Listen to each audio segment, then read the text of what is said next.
Listen, the world isn't a classroom graded on effort. It's a moving battlefield graded on outcomes. Most people bleed out not because they're weak, but because they spend their energy wrestling smoke, trying to control other people, the economy, the algorithm, the weather, the past. They grip harder as reality swerves, then wonder why their knuckles crack. If you want to rise above that cycle, you don't need a hug. You need a weapon. The weapon is detachment. Detachment isn't apathy. It's not, I don't care about anything. It's, I decide what gets my care. It's selective investment. It's the discipline to stop pouring your mental budget into variables you don't own and start funding the only domain you actually command.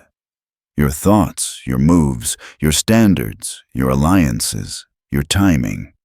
That's not cold for the sake of cold. That's smart for the sake of survival. Machiavelli understood this before self-help was a niche. He didn't shake his fist at fortune. He angled his sails.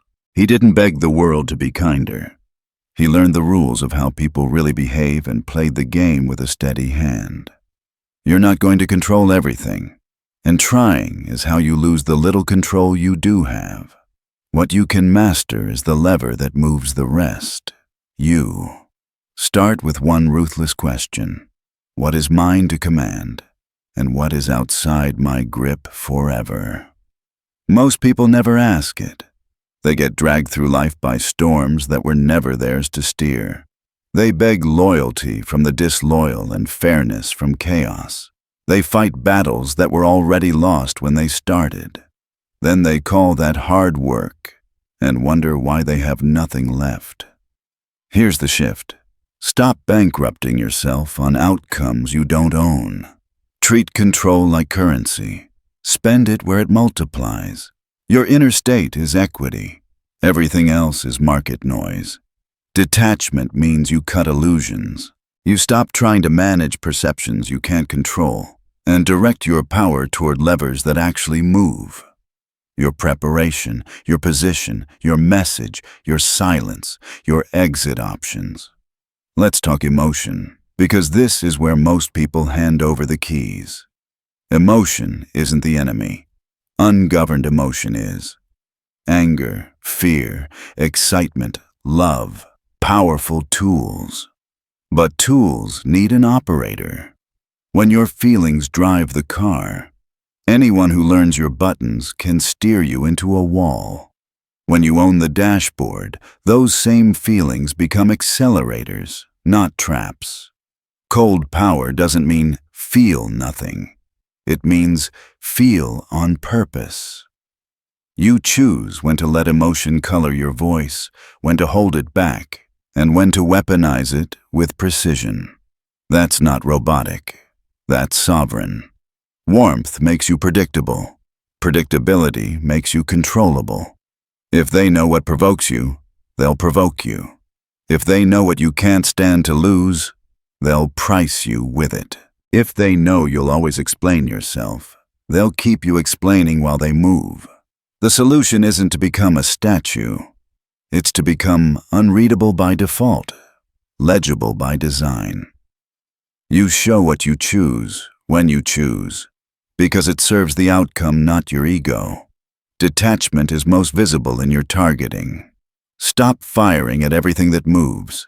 Ask 3 filters before you spend a breath, a text, or an hour. Will this move cripple a real obstacle? Will it strengthen my position? Will it secure my future options?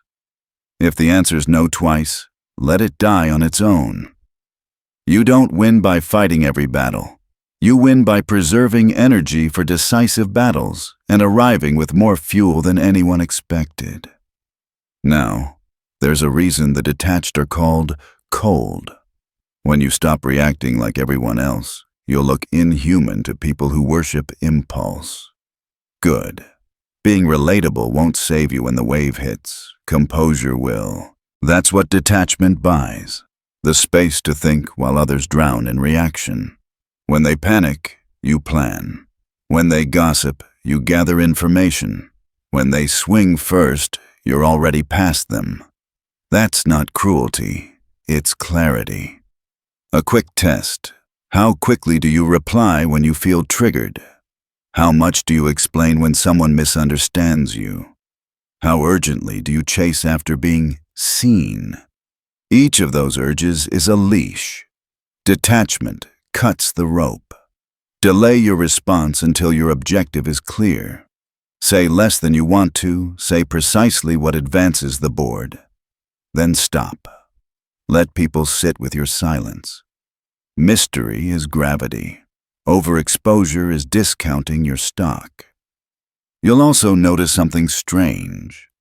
The less you try to control people, the more influence you gain. Why? Because detachment makes you the one person in the room not bidding for approval. That reads as strength. People orient toward strength in uncertainty. Your calm becomes a signal. Your restraint becomes authority. Your absence becomes pressure. You didn't demand it. You created it by refusing to be yanked around by every ping of emotion or social bait. So anchor this in your mind right now. Make it a line you can hear in your own voice. I bend to nothing. I adapt to everything. That isn't bravado. It's a posture. You are steel on what matters, fluid on everything else. From this point on, treat your attention like a limited resource because it is. Treat your reactions like policy because they are. And treat your emotions like tools because they can build or they can break. We're just getting started. Next, we'll build the inner fortress, discipline over thought, reaction, and focus. So you stop being a house anyone can walk through and become a citadel no storm can breach. Let's put steel in your foundation. Detachment isn't a vibe, it's architecture. Think of your mind like a citadel with gates, walls, and a command room. Most people leave their gates wide open. Random opinions stroll in. Doubts pitch a tent. Old failures scrawl graffiti on the walls. Then they wonder why they feel invaded every time life gets loud. You cannot be untouchable with an unlocked city. You need structure.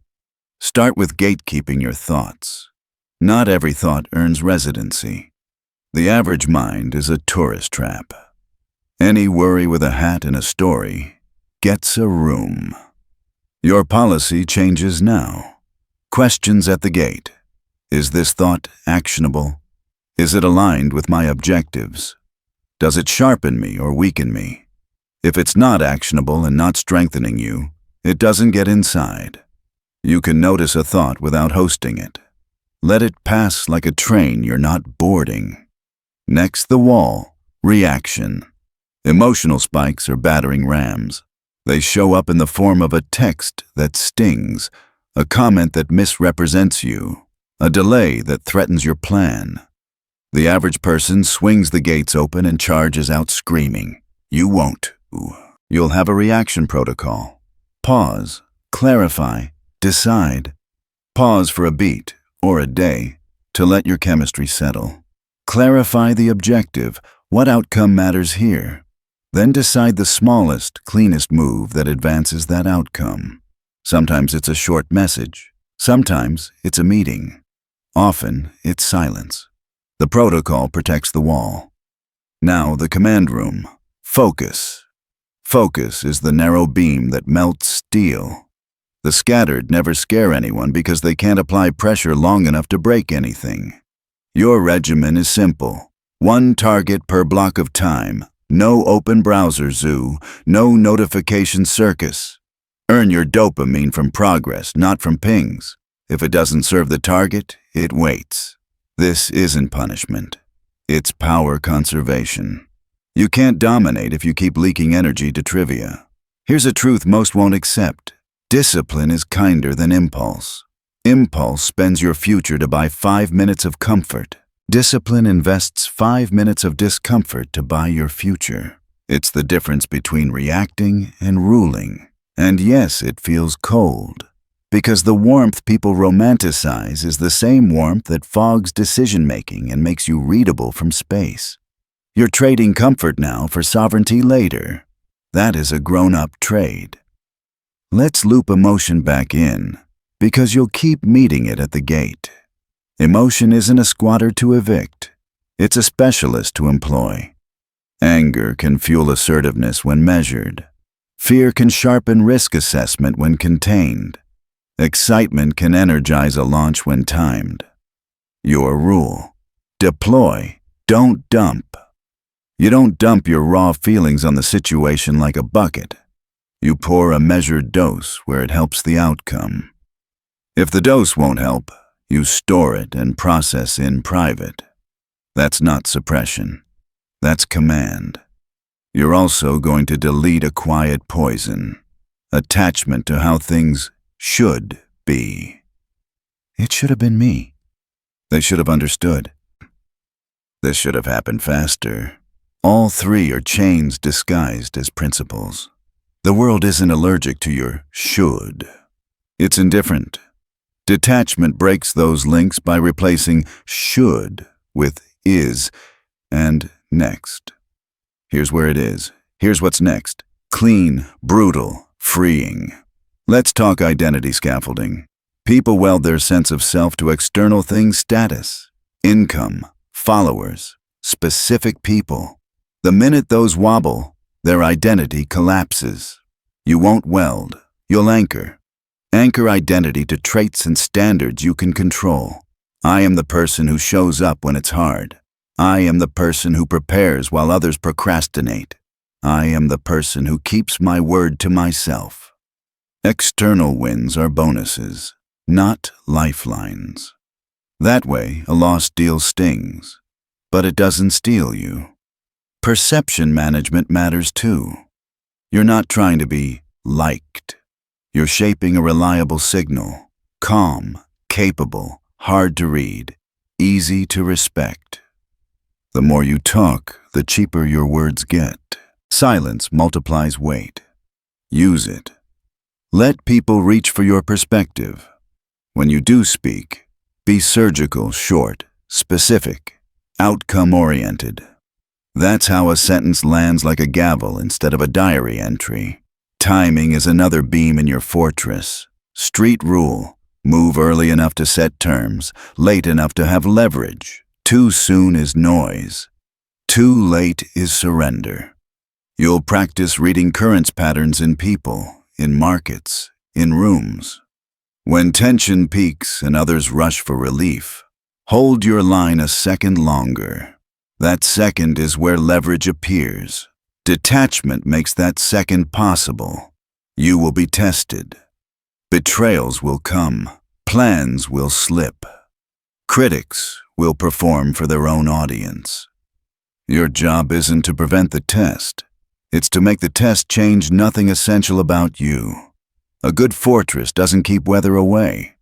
It makes weather irrelevant. That's your mind. You won't always feel unstoppable. You will always be unbreakable, because you keep repairing the wall, enforcing the gate, and protecting the command room. Burn this into your operating system and post it where you'll see it. My mind is my fortress. Thought is filtered. Reaction is deliberate. Focus is lethal. When the world shouts, I hear my own orders. Power is never given. It's taken, sharpened, and wielded with control. But here's the thing. Most people think dominance means noise. They think shouting louder, posting more, or swinging first makes them powerful. Machiavelli knew better. True dominance is silent until it's surgical. It's invisible until it's inevitable. Power without discipline burns its owner. Cold dominance is the opposite. Fire under ice. You move with patience. Precision and timing so exact. It looks like fate itself bends for you. The herd panics, and you wait. The herd gossips, and you listen. The herd reacts, and you calculate. That gap, between their impulse and your response, is where power lives. The loud confuse attention with authority. The cold strategist knows, the more noise you make, the less people hear. Silence is gravity. It pulls information, reveals character, and commands respect without a single demand. When you stop talking, others start explaining themselves. When you hold your expression, others start projecting their fears and motives onto you. That's free intel, and it's priceless. So, rule number 1 of cold dominance: master perception. People are walking confessions. Their fears, cravings, and insecurities leak through tone, timing, body language. Watch closely. The man who always brags, he's begging to be seen. The man who interrupts, he fears invisibility. The one who flatters too quickly, he's planning to use you.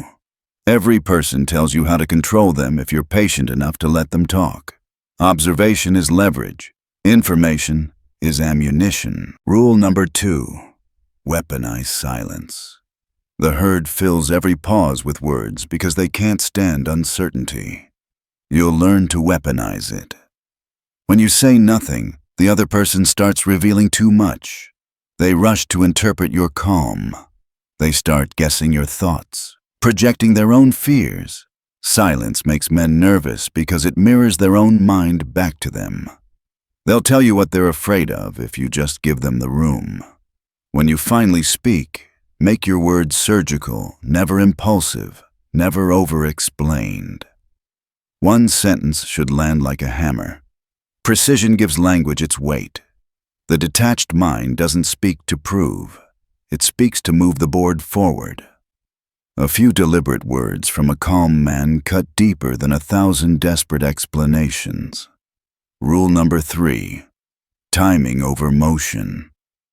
Machiavelli warned that fortune favors the bold, but boldness without timing is suicide. Cold dominance isn't about doing more. It's about doing right. You wait for the exact moment when the opponent's guard drops, when the crowd shifts, when the silence breaks. Then you strike clean, fast, final. Impulsiveness wastes resources. Patience collects them. Remember this image. Lions don't chase every rabbit. They conserve energy for the kill that feeds them. You're not chasing every chance at validation or revenge. You wait for opportunities that matter, the ones that change your position, not just your mood. Rule number 4: control your image. The world obsesses over being liked. Likes, applause, validation, all are modern chains. The Machiavellian mind discards that need. You are not in the popularity business. You're in the power business. Being loved makes you feel good. Being respected makes you effective. Fear and love are currencies. Love is fragile, quick to evaporate when it stops benefiting the giver. Fear, in Machiavelli's sense, is not cruelty, it's stability. It's the respect people feel when they realize you cannot be manipulated. They might not always understand you, but they will think twice before crossing you.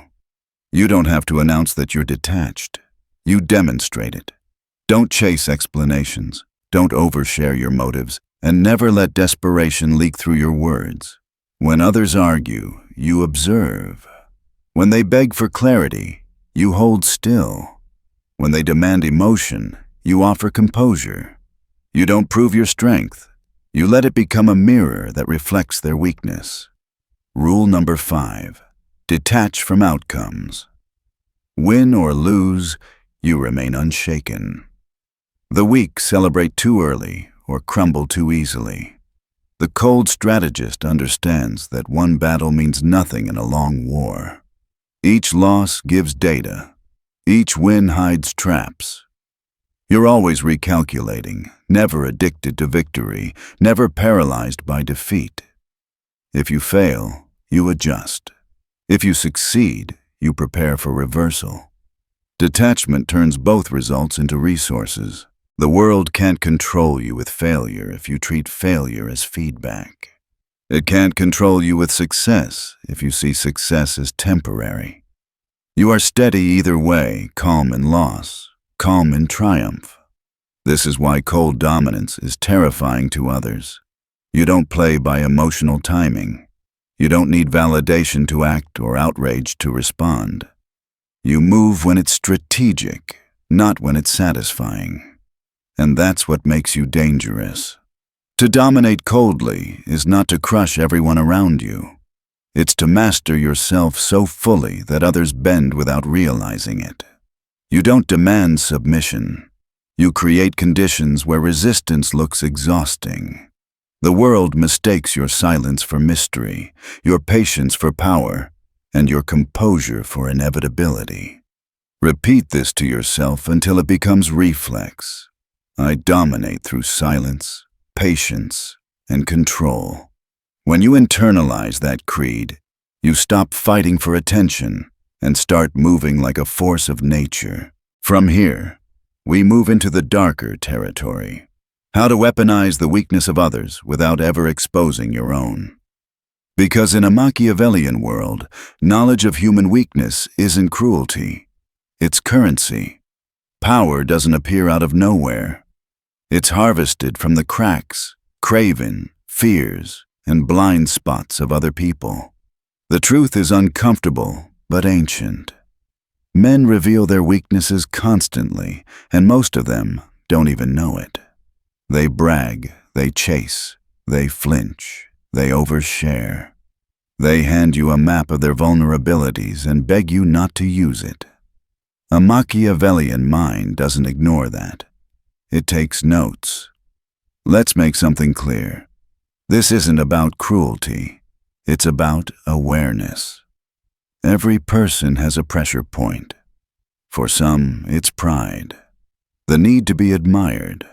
For others, it's greed, the endless hunger for more. For some, it's fear, fear of failure, of loneliness, of rejection. And for many, it's love, or the terror of losing it.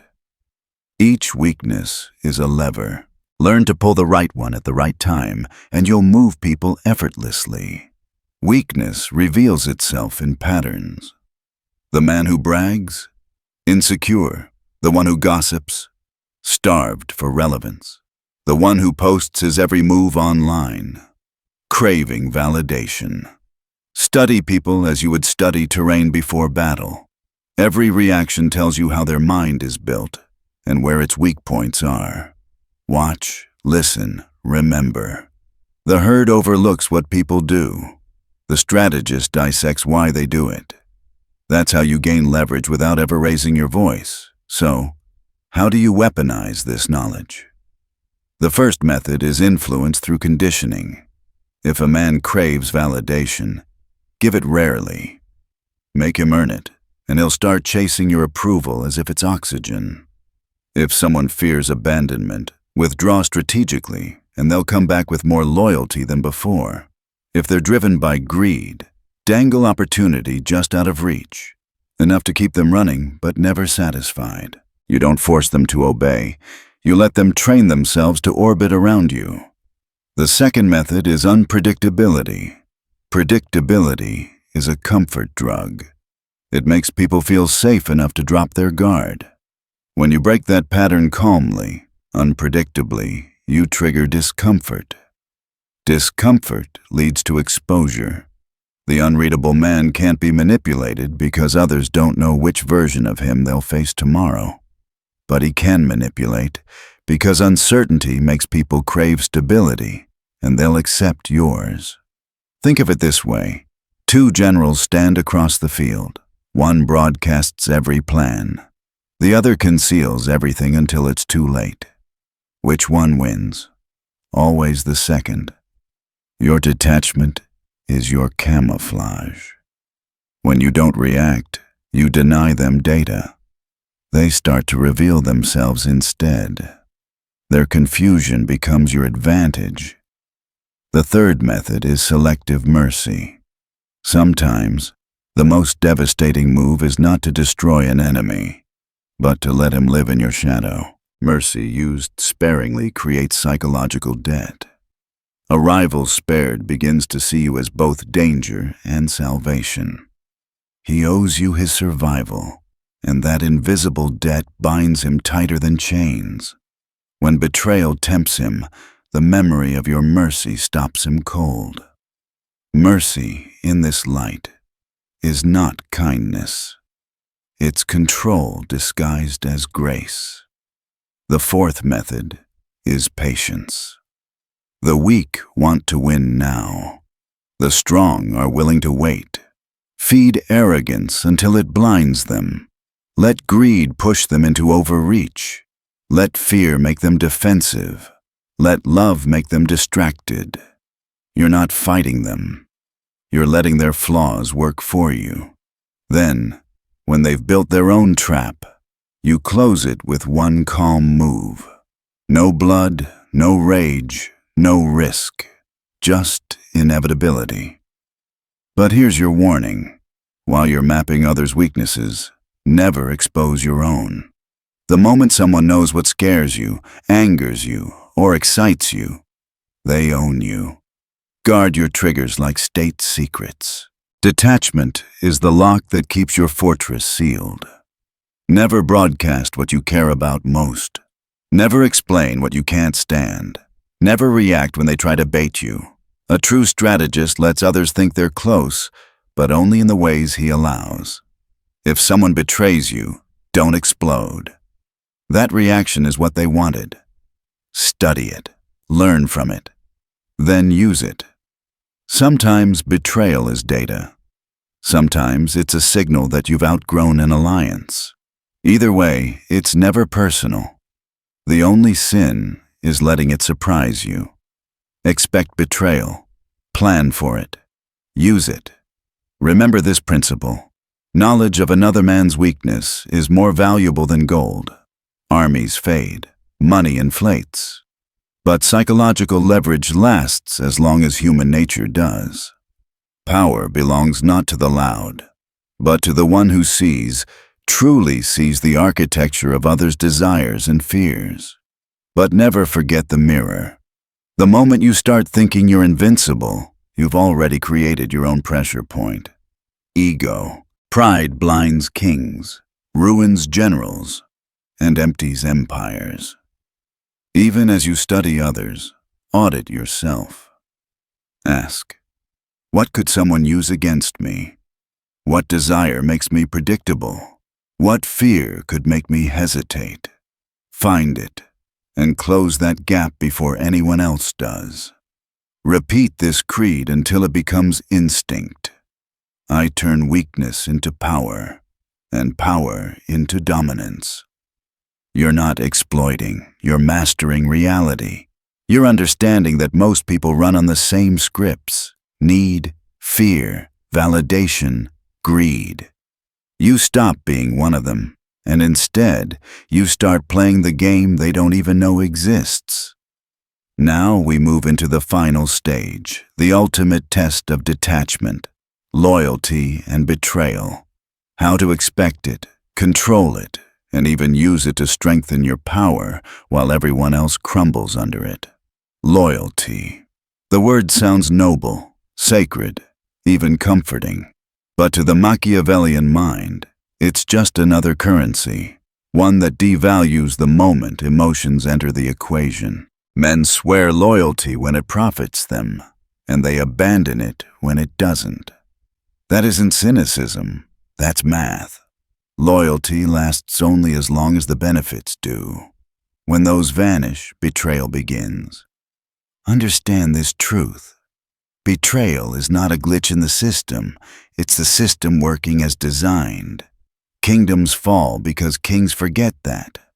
They build empires on promises, not preparation. But you'll build yours on strategy. You'll use loyalty without depending on it. You'll expect betrayal before it arrives, and when it does, you'll be ready. When someone betrays you, don't react with rage.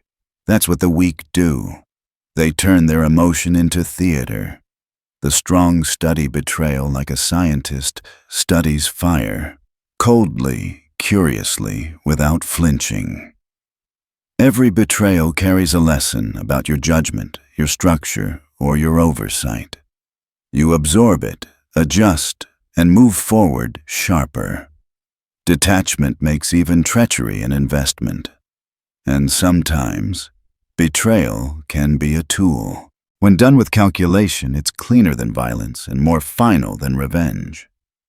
To betray at the right moment, when the timing, optics, and reward align, isn't cruelty. It's strategy. The weak betray because they're emotional. The strong betray because it's efficient. But never betray blindly.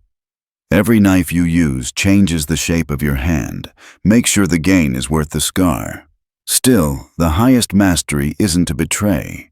It's to control betrayal itself. You do that by ensuring no single person can destroy you. Diversify your alliances. Rotate your sources of trust. If one soldier turns, you already have another waiting. Never put all your defenses in one gate. This way, betrayal can wound you, but never end you. At the same time, learn the illusion of trust. People crave to be believed in. It feeds their ego and keeps them docile. Give them that illusion. Make them feel seen, valued, indispensable. They'll chain themselves to the image you've given them. Real power lies in making others believe they hold it. And when betrayal happens because it will respond with silence, not fury. Fury shows you're wounded. Silence shows you were expecting it. Retaliate not for revenge, but for demonstration. A calm, calculated response freezes the room. It reminds everyone watching that betrayal has a price, and you're always the one setting it. Remember, the world runs on shifting alliances and temporary vows. Those who thrive are the ones who treat loyalty and betrayal like weather, predictable, manageable, and ultimately irrelevant to their inner stability. When others curse the storm, you adjust your sails, because chaos is never the enemy. It's the field where opportunity hides. When fortune shifts, the herd scrambles for safety. You detached, observant, patient, move forward through the wreckage and claim the ground they abandon. That's the essence of cold power. Not controlling everything, but remaining composed while everything shifts. Here's the final creed to burn into your psychology. Loyalty is currency. Betrayal is inevitable. Only the detached survive both. That's how you become untouchable, not by trusting the world to stay steady, but by mastering yourself so completely that nothing outside you can shake your throne. When they rage, you calculate. When they cling, you release. When they fall apart, you rise. Not because you were the strongest in muscle, but because you were the coldest in mind. Say it once more and let it imprint itself in your blood. I am untouchable cold, unbreakable sovereign.